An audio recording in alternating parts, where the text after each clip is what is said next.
Pois é. É o seguinte, às vezes o torcedor fala assim, mas não deu certo aqui e agora tá dando certo em outro lugar? Acontece. E aqui, aqui que eu tô dizendo, o Atlético, o Bruno Fux, ele teve muitas lesões, né? Ele conviveu com lesões, ele conviveu também com um treinador maluco colocando ele de lateral direito, que não é a dele, e ele tem que jogar de lateral direito. E no Palmeiras ele tá se reencontrando. Isso acontece no futebol, né? Paulinho é um deles, o maior exemplo, né? Do Atlético. Por exemplo, né? Mas tem jogador, inclusive, que no mesmo clube passa por um grande momento e depois passa por uma segunda fase ruim, né? O caso do Fux, pra mim, o que pega um pouquinho mais, o Fux, se você falou da militância, né? Aliás, o torcedor do Atlético sempre lembra que era pro Atlético estar nesse Mundial aí, né? Jogando com um jogador a mais contra o Botafogo, na final, o jogo inteiro. Mas esse negócio da militância foi decisivo para a saída do Fux do Atlético. Decisivo. Por quê? Porque o Milito no ano passado matou vários jogadores, alguns inclusive deixaram bem claro isso nas entrevistas pro Claudião no começo do ano lá nos Estados Unidos. Então ele matava o Scarpa, ele matou o Lianco, ele matou o Bruno Fux, ele matou o Batalha, ele matou muita gente. Ele pediu o Filhão. O filhão que custou, vamos lembrar também, o filhão, o Fausto Vera, custou quase o mesmo preço do Garro. Eu não me conformo com isso, como eu não me conformo também do Fux ter sido trocado pelo Caio Paulista. Isso é uma loucura, assim, de uma insanidade que precisa ser explicada por alguém, tem que vir falar. Fausto Vera, o mesmo preço do Garro. O Bruno Fux pelo Caio Paulista. São coisas que é difícil da gente entender, mas, evidentemente, são... Por exemplo, o Rony não era um cara que seria aproveitado no Palmeiras, e no Atlético tem aí a sua grande utilidade e assim por diante, né? O Gabriel Menino, da mesma maneira, a gente já falou aqui, o Patrick, que nem jogava lá, né? Tá se mostrando um grande volante e assim por diante. Mas esses casos que eu citei aqui são casos que precisam ser estudados pela NASA, viu, Romano?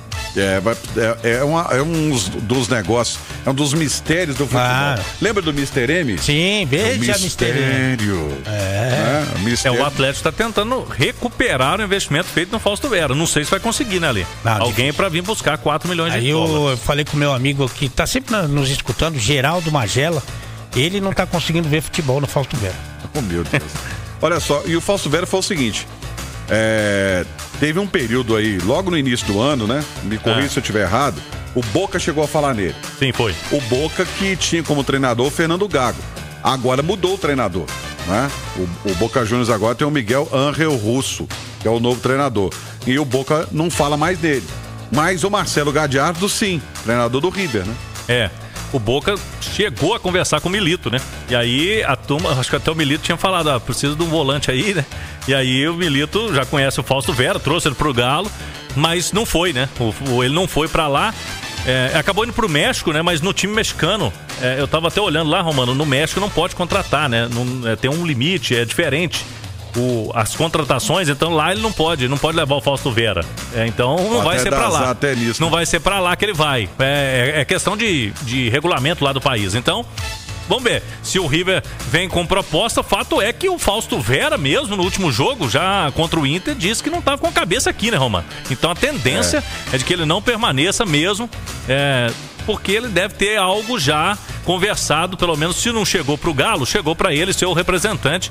Esse interesse aí, ele tá vislumbrando essa possibilidade. E o jogador sente também, né, Romano? Sente que aqui no Galo, Cuca, com ele não vai ter muita chance com o Cuca, não. Você sempre tem dito aqui na Itatiaia, Cláudio, que acredita muito que depois da primeira semana de abertura da janela de transferências, o mercado vai aquecer, né? E nós temos aí a janela abre dia 10 de julho, né? Isso, no Brasil, dia 10 de julho. 10 de julho. E aí você pega dia 10, a primeira semana, eu sou obrigado a concordar com você, até porque quem tá no Mundial, o último jogo do Mundial é dia 13. Exato. Então, a partir da segunda semana. Você acredita que essa questão do volante, ele vai esquentar mesmo a partir dessa segunda semana? Ou teve uma fala aí do Paulo Brax, você acha que o negócio está mais encaminhado? Não, por enquanto não tem nada encaminhado e a tendência é essa, Romano, até porque o Atlético não vai fazer grande investimento e nesse contexto, time que está igual o Galo no mercado, que não pode fazer um investimento alto, Por exemplo, o Botafogo foi ali e comprou o Arthur Cabral à vista, né? Então teve grana para colocar no negócio. O Flamengo foi e trouxe o Jorginho. Aí são situações diferentes. Os outros clubes que estão com situação difícil financeira, como é a do Galo, vai esperar. Por exemplo, eu falei do Biel. O Biel atacante, né, do Sport. O Sport quer vendê-lo. Se não vier uma proposta de venda... É o Sporting de Portugal. Sporting de Portugal, né? Isso lá é só de Sporting, né? Então, se eles não conseguirem vender, como ele não tá nos planos, aceita o empréstimo. Então o Galo vai ter que esperar a turma não comprar, né?